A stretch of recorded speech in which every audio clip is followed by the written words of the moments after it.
Oi aí, tudo bem? Eu sou o Mikael. Se você ainda não assistiu o primeiro episódio, aproveite, olhe o link que está na descrição ou está no nosso canal. Eu não sei onde você está, mas está por aí, para você entender mais sobre culpa e dolo, que tem a ver com o tema do segundo episódio, que é de crimes que vão a júri popular. São todos? Não são todos? Quais são e quais não são? E para continuar a nossa conversa nesse segundo episódio, nós continuamos aqui, nós estamos trazendo, se você não conhece ainda, é o advogado do nosso escritório, doutor Ideria, que é criminalista, professor palestrante e também é ex-presidente do Tribunal de Ética e Disciplina da OAB da Nona Turma.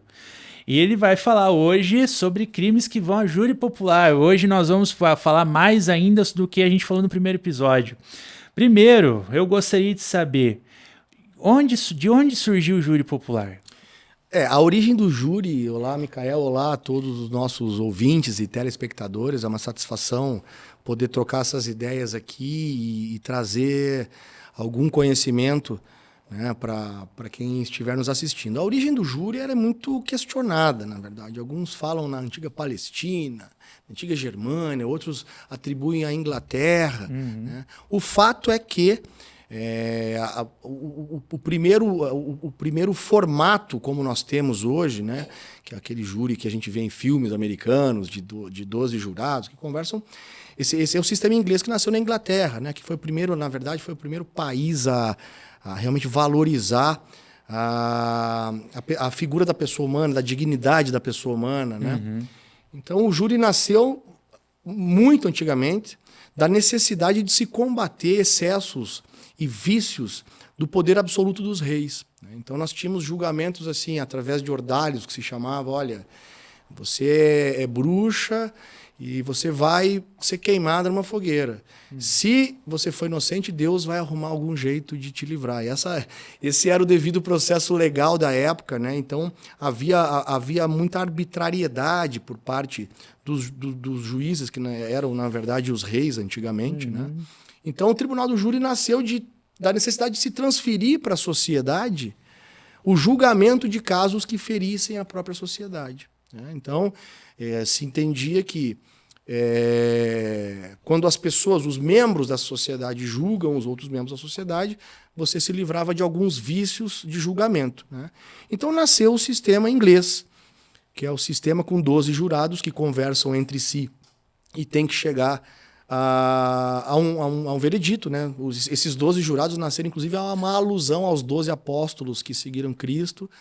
Então, antigamente era um pequeno júri formado por 12 pessoas, né, que fazia acusação, e o grande júri, que era formado por 23 pessoas que faziam o julgamento. Depois se alterou, a acusação passou a fazer parte do órgão acusatório, e aqueles 23 jurados do grande júri passaram a ser 12 jurados. Né?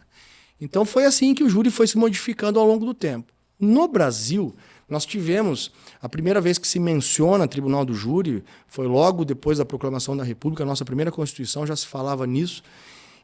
Mas esse sistema que nós temos hoje no Brasil, de 7 jurados, que tem que formar maioria e não unanimidade, que não podem se comunicar entre si, só existe no Brasil. O sistema de júri que nós temos hoje, aqui no Brasil, ele é o único que foi criado na época de Getúlio Vargas, foi modificado o sistema inglês para poder ter o maior poder de manipulação sobre os resultados. Ora, se eu tenho 7 jurados ao invés de 12, mais fácil manipular 7 do que 12. Se eu não preciso de unanimidade, eu preciso só da maioria, mais fácil manipular 4 do que 7.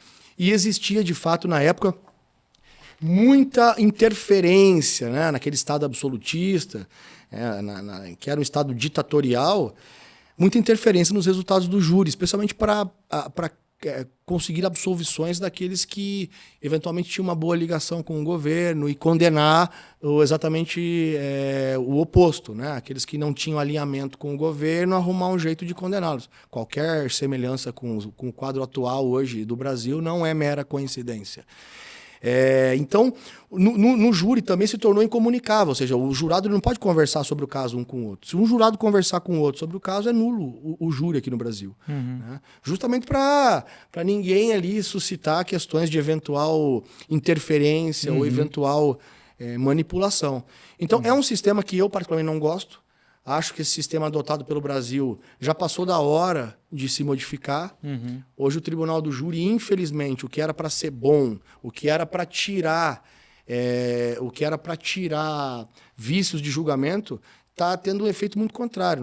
O Tribunal do Júri, infelizmente, tem virado verdadeiras fábricas de injustiça, né? Porque se por um lado você tem um canal mais direto com quem vai te julgar, né? Você fala, o advogado de defesa, o promotor da acusação, o assistente de acusação falam diretamente com as pessoas.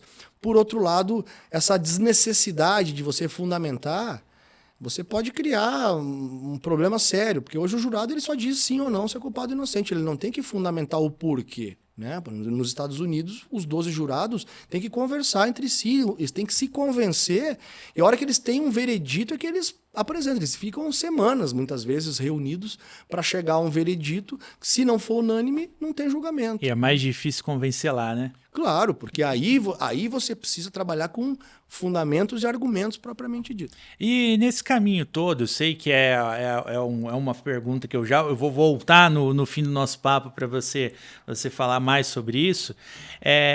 Seria o caso de modernizar o sistema no Brasil? Tem proposta para isso dentro da OAB? Há discussões ou não há? Não, porque eu sei que tem discussões sobre a questão de simulação 3D. Tem inúmeros casos que as coisas acontecem e é aceito, também não é aceito.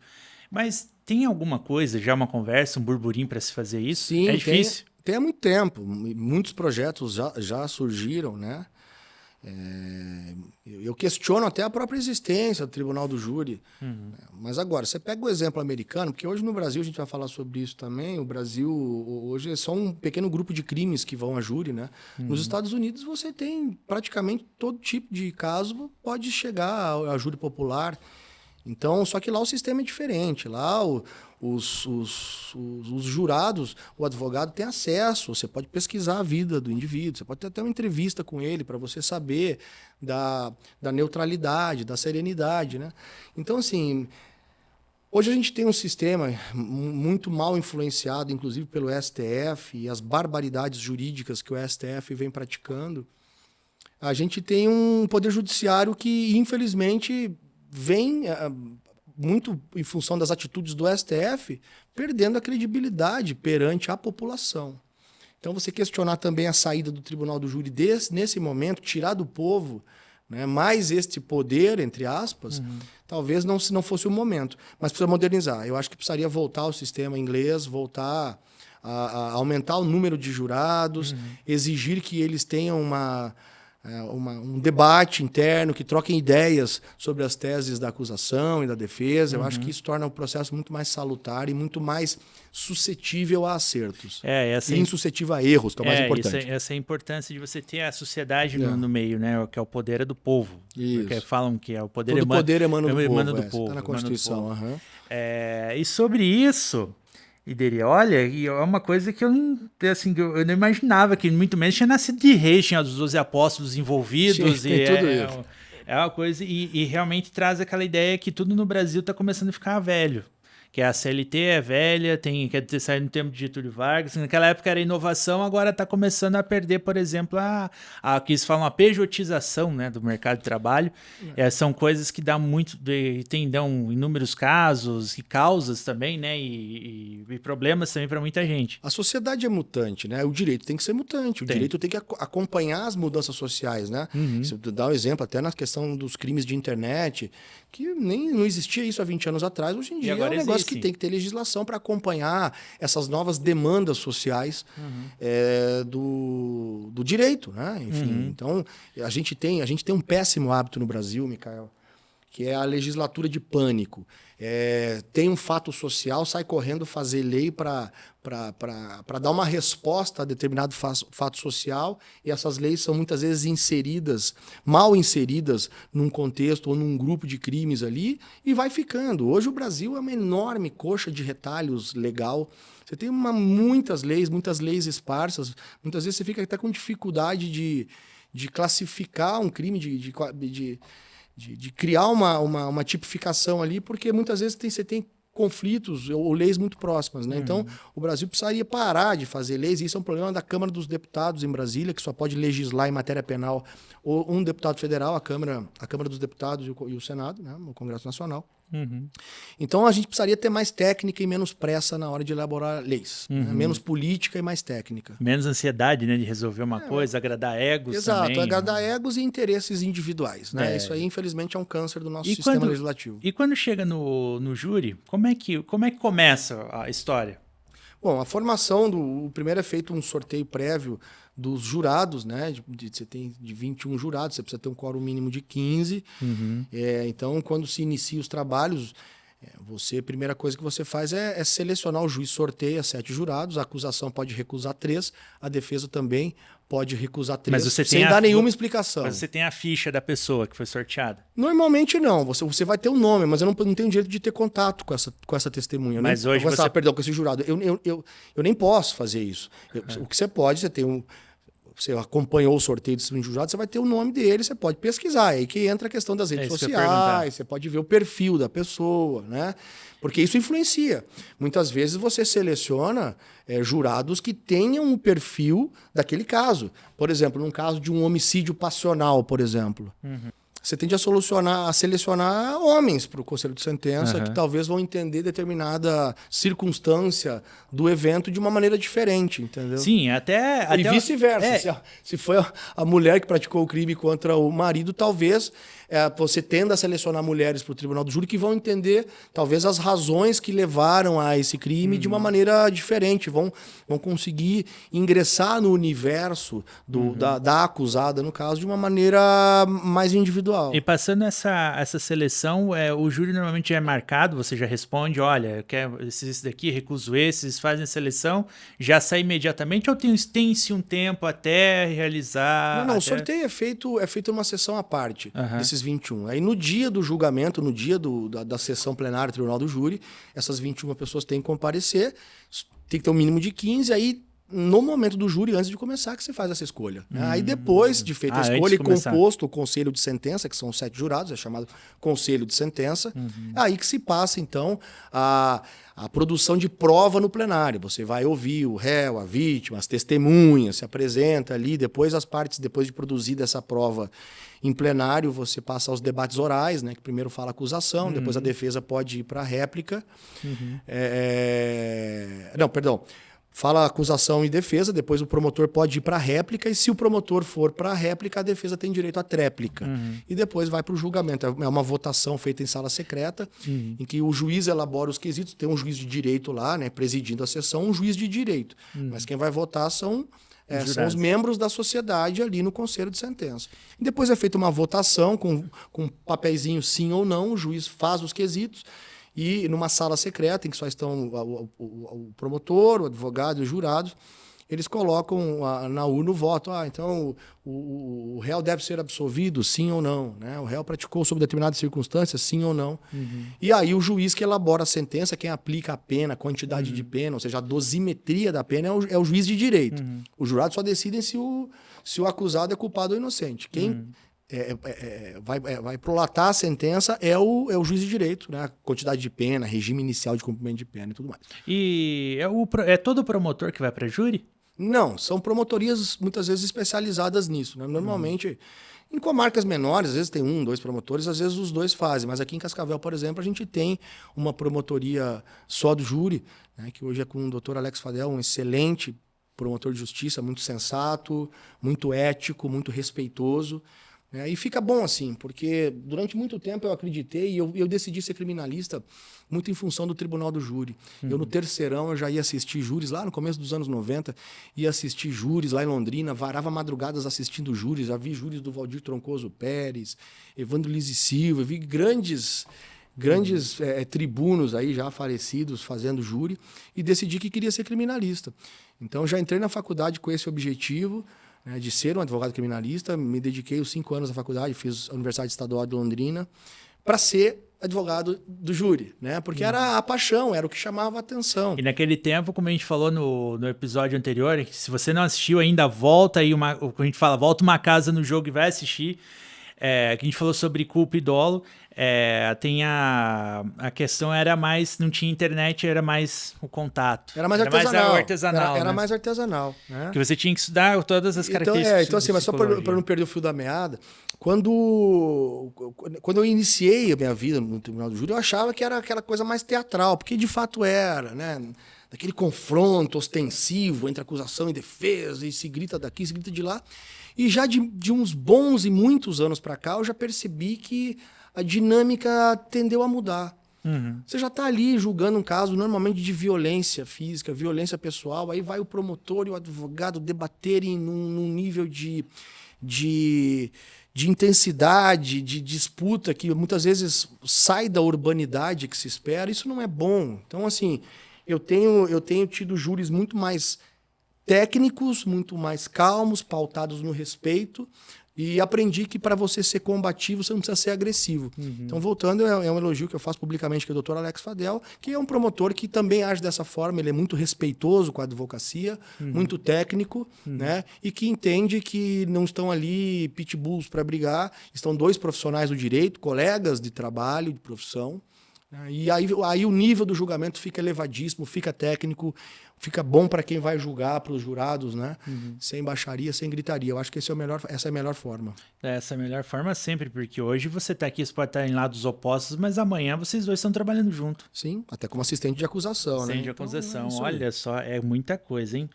E nessa história toda, desde a formação, desde quando chegou, o tempo de Getúlio Vargas e tudo isso que a gente já conversou aqui, tivemos casos famosos. E quais casos famosos, repercussão nacional, que a gente pode pegar nessa linha do tempo? Que é pegando desde o tempo que era o artesanal, onde não tinha a internet, e desde agora, quando tem a internet, que a gente teve repercussão devido claro, a proliferação da internet, a questão. Eu quero também que você fale sobre as provas, que você conserva a prova, você não pode vazar a prova, que se não me engano, cadeia de custódia. Cadeia de custódia, que tem a teoria da árvore dos frutos envenenados. Sim, aí como a prova ilícita, ela contamina todas as outras. Isso. Agora quero que você me explique isso, nesses casos. Tem algum caso que foi invalidado prova e que voltou? Muitos. Que não é só, que a gente não quer só se prender à política, que a política a gente tem um monte de erros ali, mas só que é um caso à parte, daria um outro episódio. Mas hoje a conversa seria sobre esses casos famosos. Quais foram? Assim, agora me ocorrendo de cabeça aqui, eu lembraria de 3 casos muito famosos, assim, que foram a júri popular e tal. Primeiro é do assassinato da Daniela Pérez, lá no início dos anos 90, que até tem um seriado agora na Netflix que tratou, ressuscitou o tema. E era uma época pré-internet também, né, em que a coisa foi bem artesanal, e é um crime que chamou muita atenção. O homicídio qualificado passou a fazer parte do rol dos crimes hediondos em função da morte da Daniela Pérez, né? É um fator social que eu mencionei, da criação de leis. Esse foi um deles. Um outro júri também que me chama muita atenção, que também deu muita repercussão, do caso Nardoni, né? Da Isabela Nardoni, que a madrasta e o pai teriam assassinado. E mais recentemente o júri da Boate Kiss, né? Então, pelo número de vítimas, pela forma como se deu, também é um júri bastante emblemático. E esse foi que foi invalidado, inclusive. Sim, foi invalidado e agora está novamente num processo que é um processo legal, uma sequência de atos pré-definidas para se chegar ao novo júri. E para você invalidar desculpa te interromper nessa parte, para você invalidar um júri, você tem que ser muito no tato, né? Você tem que ser com a formação profissional, ou você falou no outro episódio, o faro, tem que ser muito apurado. Conhecimento do que pode e o que não pode. Uma curiosidade, por exemplo, aos ouvintes. Se algum dos 7 jurados dormir durante o julgamento, o júri é anulado. Se você filmar ele dormindo, acabou, tá dissolvido o conselho de sentença e tem que voltar. E no caso é até interessante você dormir, porque até uma coisa que eu ia te perguntar aqui, que eu listei nos inúmeros tópicos aqui, sobre essa questão do desgaste. Porque você vê júris que duram 2, 3 dias e a pessoa fica presa lá e ela não vem. E até que ponto isso é bom e até que ponto isso é ruim? Porque eu que tô aqui fora, que nunca fui selecionado para alguma coisa, eu vejo que é ruim, porque você tá desgastado fisicamente, você já não consegue pensar. Você tá lá no mundo da lua, o cara tá passando, poxa... É, isso aí. Então, assim, Eu fiz um júri uma vez de 37 horas. Começou às 9 da manhã de um dia, varou-se à madrugada e terminou na noite do dia seguinte. Quer dizer, é desgastante demais para quem está fazendo, porque o estresse envolvido é muito grande, né? Atenção, passei a madrugada ali à base de Red Bull e pó de Guaraná. Para o jurado captar, e a sensibilidade para julgamento fica muito afetada, a sensibilidade... Aí todo mundo sabe que com falta de sono você fica irritadiço, você fica, né? Atrapalha a tua capacidade de julgamento, né? Então eu sou da opinião que deve-se ter um período ali de no máximo 8 ou 10 horas para um júri. Passou disso, tem que interromper, tem que continuar no dia seguinte, como os Estados Unidos fazem, né? Sim. Senão você perde muito qualidade. Você perde qualidade também, e nesses são os desafios e críticas do júri popular, seriam a questão da qualidade, o tempo de desgaste também.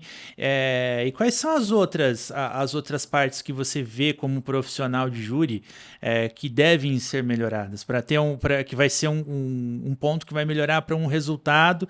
Porque, parando para pensar, o resultado de um júri popular afeta a vida de uma família, de uma comunidade toda. Total. E o que você vê hoje é igual você falou antes. Tem coisas que acontecem, vai para uma condução, igual na dúvida pau no réu. Aí acontece que muitas vezes o cara às vezes passou longe do que era para ser e ele foi julgado por uma coisa que ele não tinha nada a ver. Acontece muito. Mas aí nesse fato, tem a ligação do desgaste físico. Claro que tem a ligação do desgaste físico. O desgaste físico vai gerar um desgaste mental desgaste e, consequentemente, mental, né? Você vai perder a atenção e pode prejudicar o julgamento. Mas ainda é um órgão, o Tribunal do Júri é um órgão importante ainda para a democracia do processo penal, né? Então, assim, eu acho que muitos pontos podem ser melhorados, mas hoje em dia o sistema está defasado. É importante enquanto órgão, enquanto sistema, mas está defasado. Eu preciso de algumas melhorias, sim. E com juízes, como está o quadro hoje em Cascavel, os juízes são unidos para isso? Eles estão defendendo essa pauta de melhorar o ambiente do júri? Como é isso hoje aqui em Cascavel? Olha, Cascavel hoje eu falo com maior orgulho, maior alegria. Nós temos um quadro excelente de juízes e promotores de uma maneira geral, assim, não só do Tribunal do Júri. Hoje nós temos uma mescla de juízes já com mais de 20 anos Cascavel, aí você conhece melhor a tua sociedade, as pessoas que nela vivem, a tua capacidade de julgamento melhora muito, né? Do que aquelas comarcas que o juiz passa rapidamente, está sempre trocando de juiz, enfim. Então hoje nós temos excelentes na área criminal, eu posso dizer, pelo menos nós temos ótimos juízes. Eu não conseguiria dizer um que não seja um ótimo juiz hoje, né? Todos com experiência, né? E a experiência da sensatez, da calma ao juiz, né? Nós tivemos, até não vou mencionar nomes aqui, mas um juiz que era muito duro há 20 anos atrás, assim, e a dureza não é sinônimo de qualidade, muitas vezes, muito embora ele seja um ótimo juiz.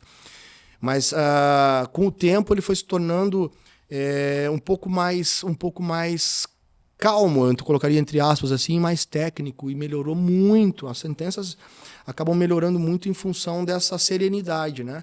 Então eu diria hoje eu só tenho elogios a fazer ao quadro de juízes e promotores aqui de Cascavel. Infelizmente não poderia dizer o mesmo em outras localidades. Em Cascavel hoje eu digo que nós temos ótimos juízes e promotores. Que bom, olha só, quanto papo, hein? Passou rápido de novo. E aqui a gente encerra o nosso segundo episódio. Aproveite, se você ainda não viu o nosso primeiro episódio sobre culpa e dolo, volte aí na descrição que nós colocamos o link para você assistir. Voltamos mais além, um abraço.